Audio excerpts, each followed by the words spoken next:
If you have a smart speaker, you have access to the entire world of NPR and St. Louis Public Radio. All the latest news and all the captivating stories. Activate our voices with yours by telling your smart speaker to play St. Louis Public Radio. Jane Dueker has spent most of her adult life steeped in the operations of government. And she says that level of knowledge about how government should work would make her a better county executive than the incumbent, Sam Page. Dueker, a former Democratic political strategist and lobbyist, joins us on the latest episode of Politically Speaking. Let's hit the music. This is the Politically Speaking podcast, the definitive show about Missouri politics. We have to talk about things that matter to people. I've tried to bring that same aggressive iconoclast style with me to the United States Senate. I think my district is a model for the state. We put Missourians first. You just kind of have to find the common ground with people. I believe that this district deserves someone who represents their values. After I came back to St. Louis, I started thinking that I could have a bigger role on the change that I wanted to make.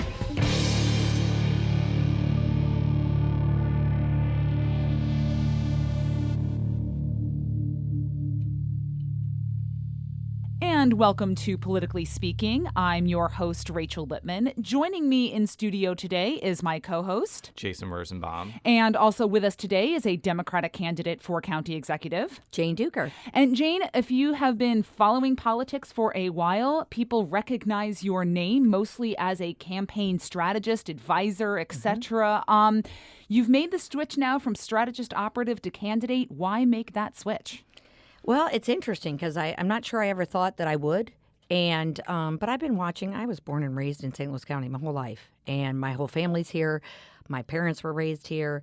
And I was really concerned about the direction of the county. That is really it. And look, my first love was doing governmental policy. I mean, I was in the Attorney General's office and did legal, but it was also policy oriented. And then obviously I was in the governor's office. And so I think, policy and governing has always been my first love. And frankly, I thought things were in the wrong direction. And I said, you know what, I am totally qualified for this and I need to step up. And so I have. And so it is different. As much as you think you know, being sort of the staffer, what it's like to be the candidate, you don't. It's completely different. But I will tell you this, there's aspects about this that I adore. I mean, I love going out and talking to people and talking to regular people and saying, hey, what are you worried about? What are you thinking? And so that part of it has been a dream and it's been a highlight. So what are some of the biggest differences between strategy side, campaign side, and candidate side of it? I'm just curious because you think the ins and outs of how to run the campaign, but then you've got to actually execute what the strategists are telling you. Well, and I've come to realize, as I did when I was a staffer, that the candidates, you can't be objective. You can't, because it's your candidacy. And so when, you're talking to people and and there's issues that they care about and you want to say, let's do this and that. And, you have to keep focused. And it's a lot harder to do that when you're the candidate. And so, developing the plans and executing the plans. Executing is what my job is, but trying to do the planning and the executing is impossible, especially on a countywide race. Why would you be a better county executive than Sam Page? One, I think, frankly, just governmental competence. That's number one. Something I'm hearing from everyone now is frankly, they're a little embarrassed by county government right now. And they feel like just the regular running the trains on time is not happening. Not keeping talent, losing a ton of bureaucratic talent within county government to provide basic services. I get tons of county employees who are miserable, and they really feel like that the county's just not operating. And I think that, look, everyone knows me. I can be in a war with someone, but you have to pick your wars. And it seems like Sam Page just cannot get along with his own council. These are four people. Mark Harder and Tim Fitch actually voted for him to be county council, or to be county executive. Rita Days came in supporting Sam Page. Shalonda Webb came in supporting Sam Page. And for some reason... I wouldn't say that. I think she's kind of on the fence, basically. Well, but she didn't come in hostile until they disenfranchised her with the first thing on the chair vote. Right, but she defeated one of Sam Page's allies. So I think calling Shalonda Webb a Sam Page ally is a stretch. Well, I kind of agree with Jane, though. Like, she didn't come in being like, no, she didn't. She certainly wasn't going to be an ally, but I will agree that there was some unnecessary alienation going on at the initial point. I will say not letting her vote in the council chairwomanship race probably burned a bridge. I will definitely say that. I was surprised. I thought it would have burned a bridge. It didn't burn it, but it sure made it rough. And so I think, when you look at like the African American women, he has, an issue with African American women. Hazel, Shalonda, Rita. He's not had a good run on that, and people are sensing that. Is your campaign directly raising money, or are you mostly relying on the Jane PAC to do it? Where are you getting the financial support to go out and do a campaign, which, as you mentioned, countywide can be expensive? Yes, I have both. So I'm raising money into a PAC, and they're doing things, and then I have a campaign committee, and I've raised money into both. And you've deregistered as a lobbyist? I had to do that before. I couldn't even file a committee before I deregistered. That's why we're asking the question. So you were an unpaid political advisor to former St. Louis County Executive Steve Stenger. Yes. And he ran a very divisive and unpopular administration. Shouldn't that raise a red flag to voters about your own county executive potential?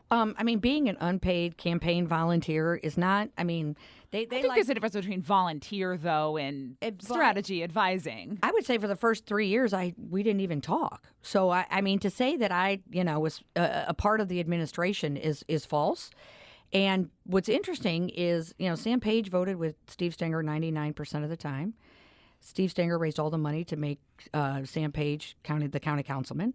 And we had the Democratic state auditor, Nicole Galloway, who wrote an audit that said that Sam's lack oversight of Stenger contributed to his ability to commit the crimes that he committed. Yeah. So he has a Stenger problem, is much more than I do. He actually took votes. This whole thing with, how the factions break down and, Page and Stenger were allies until they weren't allies. How do you because the relationships with the council are so much more important than party lines in county government. You just hit the nail on the head. How do you there. keep things from just fracturing apart? Because it seems like it has the last two administrations. There's been allies until they aren't allies. It's interesting because, frankly, I think probably one of the common threads there is Sam Page. He really is the divider in chief. He makes issues where there doesn't have to be issues. Governing by press release that really doesn't have anything to do with the actual governing of St. Louis County government. I think communication is everything. Frankly, I'm a better communicator and collaborator than both Steve Stenger and Sam Page. Now, I promise this is not going to be a 40-minute conversation about Steve Stenger, because this is a conversation about why you're better than Sam Page. But there was an article in 2020 about how you advised Stenger on the Northwest Plaza situation. I want to first of all... That's false. All right, by the way. all right. Did you not? No. In the like I said, the first 3 years of his administration, we didn't talk. The only thing that I did was I did a review. They gave me a set of documents, and they wanted an independent review. So I reviewed the documents to determine whether the county got a good or bad deal. Okay. And that was all I did. And I actually I worked with Steve Gingrich and others on that when I told them, these are the documents I've been given. This is everything. This is why I think that whether the county got a good deal or not. Okay. That was all I did. Yeah, and I'm not alleging that was wrong, but I wasn't involved with the actual deal. Right. But how is that any different than what Josh Hawley did by bringing in political advisors to do official governmental work? Well, he paid them. I did it for free. But isn't it the same concept that he was audited for, basically? Well, no, I was completely transparent to the media at the time. So I was very open, wide, and said, look, these are the documents I looked at, and this is why I think what they're saying is false. The idea that they could go out and get cheaper space was really the focus of it, and it was really only on the governmental side, and actually I don't think the county got a bad deal. So before we dive into issues, I want to talk about your path to victory, because here is the reality of the situation. I don't think there's going to be a lot of Republican crossovers in this race. There's a very big U.S. Senate primary going on. You'll probably actually see more of the opposite, where people are going to be pulling the Republican ballot to say, I want to, whole other can of worms. So I don't think you can depend on Republicans who are mad at Sam Page. I don't think you're going to get a lot of votes where I live in Richmond Heights and Maplewood and Olivet, because that seems to be like progressive central. I think this is going to come down to where North St. Louis County votes for, both the African-American areas and the integrated areas. Why do you think that you would be a candidate that can win over those voters? Well, first of all, I don't know if you saw the Remington poll over the weekend, but in the first congressional district, which includes a lot New of the or progressive areas, the new one, and it includes all the areas you're talking about, plus North County, and he only has a 34% favorable rating. So he is struggling. He is definitely struggling in North County. And what this is looking like in North County is basically the Waltons and Page versus everybody else. So there's candidates against all of the Walton candidates. Rita Days is up, but Shalonda Webb is not. I think the people that are going to be attracted to Rita Days and the anti-Walton candidates are not going to be pro-Sam. So I think his base in North County is struggling big time. I mean, I've been up there. He doesn't really go up there. And, when I'm walking down the Ferguson Parade and I'm getting people chanting, vote Jane, I'm getting a very good reception in North County. I got the endorsement of the Fannie Lou Hamer Democratic Coalition. Sam Page didn't. I'm the only candidate that's ever gotten both the St. Louis County Police Officers Association and the Fannie Lou Hamer Democratic Coalition. So I think that speaks loudly to, and I think a lot of the discrimination issues going on in St. Louis County against women, against African Americans, Troy Doyle, Hazel Irby, they all have lawsuits. That resonates with people in the Central Corridor talking about, now, wait a minute, why are we spending hundreds of thousands of dollars a month on defending discrimination lawsuits? Why are we defending a lawsuit because Sam Page refuses to bargain with a duly constituted union? Why are we doing things that go against democratic values? Why did we try to throw out Rita Days, the more competent, the more experienced African-American candidate, for the less experienced candidate, Lisa Clancy? And why does he have a second job? I hear that a ton. People don't understand why he thought that just didn't apply to him. So I do think that there is a sentiment out there that he doesn't treat people well. And people, they sense that. Whether they can verbalize it in the same way, I believe that sentiment's out there. Let's switch to talking about some of the issues that keep coming up time and time again, just even across the region in general. And one of them is clearly public safety. Both city and county are worrying about that. You've had a number of Republican state lawmakers come on, politically speaking, and say that Proposition P, which was the half-cent sales tax raise for public safety, has just kind of been a failure because you've seen crime go up, city, county, etc. Is there anything that you as county executive could do to change that perception and make it seem like this, increase didn't do what it was intended to do? Well, one, in the county, it didn't do fully what it was intended to do because it was diverted. So the two major issues, I think, that voters, especially in North County and Central County, wanted was more community policing. So the county did do a good job of getting pay up so that they could recruit officers. But St. Louis County is going to be 120, 125 officers down by the end of the year. And that's unprecedented in St. Louis County. And the reason is not money, it's lack of leadership. So we definitely have the politicized police search was an unmitigated disaster. The whole, Mary Barton being the compromise candidate and her having struggles from day one and basically lasting only a year, that was a big problem. We don't have the substations that were promised. We're 5 years in, and now they're going to cost double because they weren't done when they were supposed to because they didn't want to give Stanger a victory, which is nonsense. And we don't have 2 officers to a car in high crime areas, which those were 2 stated promises that had been violated. Money went to things like the county counselor's office, went to health care at the jail.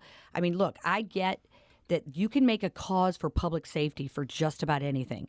But you talk to the voters, they wanted this stuff to go toward police and getting all of that done. We got $23 million for a new intelligence center from the state, so that's going to be unbelievable. But the biggest issue is we have doubling of violent crime in St. Louis County in the last 10 years. We have to have a crime plan, and we don't even have a full police board. So this is, he's had a ton of turnover on the police board. That's not going to work. The chief search was an unmitigated disaster. I mean, literally there was a racial incident every 3 months with a chief. What we had for 3 years, we had, her brother-in-law used the N-word on the radio and he got his pension. I mean, that really upsets people. So I think we did a poll of our membership and we got our membership is St. Louis County Police Officers Association, correct? And there was over 700 cops that responded, and 73% of them said, we don't know what the crime plan is. So, no, I don't think you can structurally blame Prop P. I think you can blame the lack of leadership and not having a crime plan as to what we're going to do in the high crime areas. Crime is the number one issue, north, south, central, and black, white, female, male, that you hear that businesses, you hear that from everyone. We cannot move forward if we don't take care of the crime plan. Now, you mentioned the diversion of the funds, and you also mentioned the fact that nurses in the Justice Center got money from that. Why wouldn't that fit under the umbrella of public safety? I mean, they're probably doing just as hard of a job as police officers are doing. So you had some cities say they were going to pay potholes with it too. Exactly, and that's just it. The street department, the people who fix the streets, are working really hard, and we need to incentivize them. We need corrections officers. This was billed to the voter as we're going to make sure that the police have everything they need in order to keep us safe. Crime's been going up. Everybody senses it. Even though there's an ordinance that requires that crime stats be put on the web, Sam hasn't put the crime stats on the web since he was appointed county executive. He's hiding crime stats, and people sense that. So, yes, you could put everything under public safety. Government is public safety, but that's not what the voters believe. The voters really did believe that they would be taking care of, especially community policing. That was the number one thing. And, getting the substations, the actual capital expenditures that we can't do. Then why was it public safety in Prop P and not specifically police? I do think that there are some that complained that the language was a little vague, but there was an ordinance passed that closed the loopholes. Unfortunately, it was after some of the diversion had already occurred. Now, I saw one of the ads for Jane Pack, and it had a bar chart of the homicides, and it said that homicides or violent crime. It said that the bar went up in 2018, which was a time when Prop P, I guess, hadn't been fully implemented, but I'm assuming that money had come in during that time. Doesn't that showcase that just throwing money at police or public safety isn't like a panacea for crime? Well, it's not the only thing. You have to look at everything. You have to look at officer morale. You have to look at whether the force is actually, being directed and has a crime plan. It's one piece of a big puzzle. And frankly, I'm the only candidate that knows all the pieces and understands all the pieces. I'm the one who can represent police in Jeff City when we worked for 18 months with the Black Caucus, ACLU, NAACP, and getting the criminal reform bill with Senator Brian Williams. We were at the table for the 18 months. That doesn't happen with anyone else. And we got that legislation done. And the police, I get them to the table, and I think I have the ability to effectuate change and effectuate leadership in a way that Sam Page never can. Given your relationship that you have had with the St. Louis County Police Officers Association and the SLPOA, how do you present then yourself as sort of a neutral or willing to come and listen to both sides? And by the way, that acronym is the City St. Louis Police Officers Association. St. Louis County union. Police Officers Association. Yeah, St. Louis is the county. But you have represented the city cops. Yes. And the Missouri FOP. Continue. Yeah, and in fact, I got the endorsement of all 7,000 police officers across the state. They normally don't endorse in local races, but they felt that the crime situation in St. Louis is now becoming a statewide issue because it's detrimentally affecting the economic engine of the state. So this is why I think. So if saying that is somehow a problem, then Sam Page being a doctor and actually working at a hospital during the pandemic, then I guess that was a conflict. Nobody asked about that. So I actually think that the number one issue is crime, and having someone that has a good relationship with the entire workforce that is responsible for promoting public safety, I think that's actually a plus. You can't say that he can't, market that he was a doctor during COVID, and I can't market that I worked with police during a crime crisis. Wow, what a great transition to our next topic. I know, which you is teed COVID. it right up for I'm us. there. Boom. This is T-ball. Yeah. Is there any point during the COVID-19 pandemic where you would have supported the county having a mask mandate? Oh, absolutely. I'm not an anti-vaxxer. I'm not an anti-masker. My whole approach is and I will use a doctor analogy. He used an axe when he could have used a scalpel. And the problem is when you go to the well and you overdo with people, you lose them. And when it started to become political, the second shutdown of the restaurants, when no one, not even the city, was doing that, and he came out and bragged that he had the most restrictive in the United States. He politicized the pandemic. And what I wouldn't do is, one, I don't think it was appropriate that he tried to govern in the schools.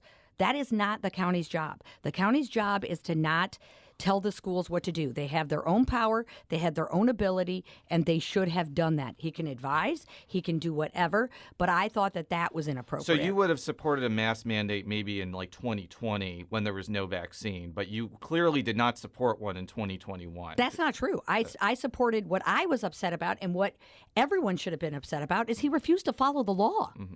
And was told so. And that was the major problem. You have to go to the council. You cannot pretend that they were not part of this. And, and it was this pattern of him refusing to follow the law. And then people got so aggravated with him in Jeff City, the bill was passed curbing his powers. In 2021. And there was 3 or 4 Democrats that actually, voted against that bill because they realized the overreach. I think so, yeah. This kind of leads into law. This kind of leads into a question that I had, which is, Jeff City's response to a lot of things that the city and the county do is to pass a law saying you either can or cannot do that, regardless of whether you agree with what prompts those laws in Jefferson City. Is that the right response for the state to come in and say, you local governments cannot do that, but then also be talking about local control in all other contexts when it benefits them? Well, I find it funny. Everybody uses local control when it's, when they think it's great. I love to point out that the city has argued it on both sides of the legal equation. Everybody does it. So this idea, now look, I do believe there was a time that local control was actually primary, and a lot of Missouri law was based on local control. But we're so far from that now, where people use it as a sword and a shield, that I find it sort of an irrelevant argument. And so look, here's the deal. The state, just like the feds, they trump the state trumps local. That's reality. And so rather than picking wars, why not go to Jeff City? I can go to Jeff City and pass a bill. Sam Page can't. Sam Page doesn't have 4 votes on the county. How do we move forward when he is unable to develop a sufficient coalition to get policies implemented? Now, similar question in the mask mandates. Is there a point in the pandemic where you would have supported occupancy restrictions? Because that was something that a lot of businesses were very upset about. I mean, I think, again, I would never have had a totally on, totally off approach about anything. I think the restaurants would have taken a 50% reduction rather than being closed down in the holidays. But he didn't talk to them. He had lawyers draft all of the orders, and I can't wait to see all those emails someday. Lewis Rice drafted all those orders. Sam told him what to write. There was no sort of expert vetting. There was no, I would be curious. He would never answer the question. The director of health never would answer the council the question, did you actually draft the orders? Did you decide what was going to be in those orders? So what did you learn from watching all of this, where if we had another, as we saw with the original Omicron wave surge, or, anything, any new disease that emerges, monkeypox, for example, how would you handle another surge or another medical health emergency? First of all, I would engage the council. I would not try to barrel over these people. And because first of all, it doesn't work. We've all seen it doesn't work. You have to work with them. You have to be prepared to compromise.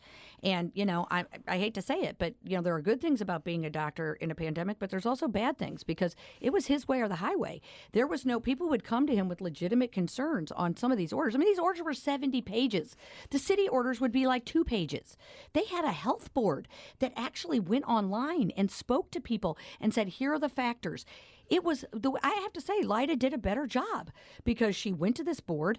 They all did the discussion in front of everyone. She engaged the Board of Aldermen, and they all came together. Why didn't we hear in any other jurisdiction the brawls that we heard in St. Louis County? Before we go to break, I will just say, the COVID restrictions in the city were a lot less controversial than the county. Absolutely. Even though Rachel knows for sure how factionalized the city is, I don't remember one city Board of Aldermen meeting where there was any disagreement over that. You saw a couple of them, but it was really, and it was not like the county, and it was very more fringe kind of beliefs. I mean, I will say that I was a little shocked when they debated a measure last week that some people were voting against it because there was COVID money in there, not because there was funds for abortion restrictions in there. But we will be right back after this quick break.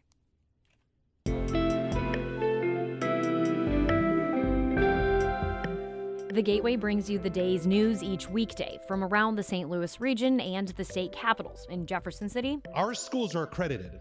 We don't need this bill. And Springfield. How many more years must pass before lawmakers see time is of the essence? I'm Abby Larico. Join me each weekday for The Gateway on the STLPR app or wherever you get podcasts. And we're back on Politically Speaking with St. Louis County Executive candidate Jane Dueker. And there's a lot of money flowing into both the city and the county. You've got Remaining American Rescue Plan Act dollars. There's funds coming in from the RAM settlement negotiations. We don't know. We figure there's some coming in. Let's start with... We'll get to the RAMs We'll in a start second. with American Rescue Plan Act first. If you are county executive, how do you want to see that remaining... I don't remember how much there is in the county left, but the unspent pot of American Rescue Plan Act dollars. What would be your priorities for that? Well, one, I think that there are some projects that we have to look at very seriously because we have state matches. Mm-hmm. So, I mean, look, it's more fiscally responsible to leverage your money if you can get state money and other sources of money. So I'm always a fan of, being a budget sort of, leveraging our dollars to the best extent. So I would definitely look at those. And I think, there was a wonderful event up at UMSL where there was a lot of money put in for the development of the South Campus up at UMSL. And so that was great. We have the Jamestown. I mean, good for Shalonda Webb. She was not ever going to take no for an answer on that, and she finally got it done. We had Crestwood go down and have a redevelopment in much shorter time than we had Jamestown Mall. These people look at Northwest Plaza and say, why not us? So for all the people who are hating on that project, everybody wants the ability to redo dead mall space because it's happening all over the country. Mm-hmm. And that project was better than anyone. And it has nothing to do with the donation dollars and all the other nonsense that with it. I'm looking at the project themselves, and it generated a lot of economic development. So $6 million from the state, $6 million from the county. Good for her. Sam Page fought her the entire way and then took credit for the project. Again, so I would support definitely the removal of Jamestown Mall. So I think those are two priorities. They did take some of the federal pandemic money and try to get it toward hiring COs and more personnel over at the jail. That's at a crisis level. It is at a crisis level, and it needs to be addressed right away. I will tell you, the first tranche of money being solely controlled by the county executive, that will never happen. First of all, I think it violates separation of powers. I also think it's really bad politics. And that was in 2020. Yes. Yeah, that was CARES Act, the original CARES Act. There's still some left, which is totally disturbing. So, that people has not been out there to help people. It took months to get the small business relief funds out because it was run out of the county executive's office and they failed and they had to dump it on the partnership. So it took 8 months and we still had a federal kickback scheme going on. So I think that one, we have to be more transparent. There has to be more plans. I don't know if I'm going to have the ability to have any of that money because it looks like they're putting together plans to spend it now. So it's a little difficult for me to even know whether I will have any say over that money. But I will tell you this, we're certainly going to audit it. And we're going to audit every dime. And I don't blame the lawyers and the auditors that are there, but it's garbage in, garbage out. If they're not given information, it's very difficult for them to do an effective audit. In the first round of money, the city of St. Louis spent $50,000 on compliance. They had auditors. They didn't have any trouble. Granted, it's a smaller jurisdiction. They also got less money the first time around, too. But the compliance is the same, basically, depending on, it doesn't depend on the amount. They spent $50,000 and the county spent millions. I mean, there's just a level of mismanagement at every turn that just doesn't make sense. And so I do believe that matching is the number one priority, and we're basically down to about $70 million. So there's not a lot to give out. I don't think that ongoing money that one-time money should be used for ongoing expenses. That was going to be my next question. I was going to say, you'd kind of already answered the next question. You don't think it should be used to fill budget holes? No, basically. I do not. Now, the revenue replacement was for that, and it was supposed to be a temporary measure. And trust me, I was in the governor's office and administered the state's budget during the biggest crisis that we've ever had in the state history after 9/11. And we cut more from the budget than any other governor because we had to. So I know budgets pretty well. And this idea that you're going to take one-time money and fill operating expenses, we're going to have a structural deficit of anywhere to $60-80 million in the county. That is unacceptable. How do you square that, though, with saying, we're at crisis level, we need to get the COs in there? That's building in a structural deficit. It's priorities. They did, and I was clear about that. I did not believe using the ARPA money for salaries was a good idea. The prosecutor's office got a bunch of lawyers and staff on ARPA money, and they're like, well, what happens when the money runs out? There's no plan. So those people are going to probably have to be fired. There has to be a restructuring of government. Everybody just started adding, just scattershot. There's no overall organization of government, and we're going to have to make some tough decisions. Now, let's talk about the Rams money. I've asked you this before. I'm not saying the county should get $0. I am really struggling about why they should get equal share when they did not commit any commitment to the Riverfront Stadium the way the city did. Explain to me why I'm wrong there. They built the dome. And I think if we built the dome, I think we may have contributed. I'll get the exact figures for you, but we may have committed more to the building of that dome. So the county absolutely has a seat at that table. What I'm concerned about, that fight, look, everybody knows that fight's gotta and gonna happen. Right. So they're in an epic brawl that they don't want to talk about until after the election, or they have a secret plan they're not telling anybody about. Either answer is completely unacceptable. The council has never been briefed on it. The Board of Aldermen has never been briefed on it. And Sam Page's last public statement on it was, we're really busy. And people don't like that answer. I am shocked at how many people ask me on the campaign trail about what is happening with the federal or with the NFL money. Right. And people just don't like it. They think it's shady and they think it's underground. And Sam Page, the statute is very clear that he has to get his members confirmed.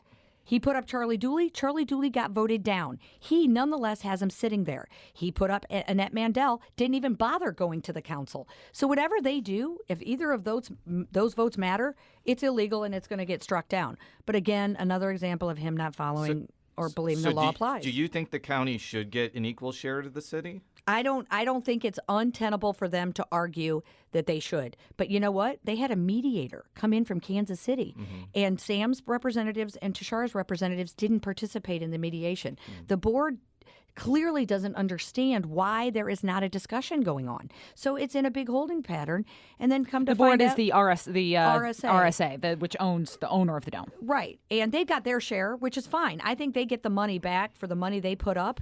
That's what covers that.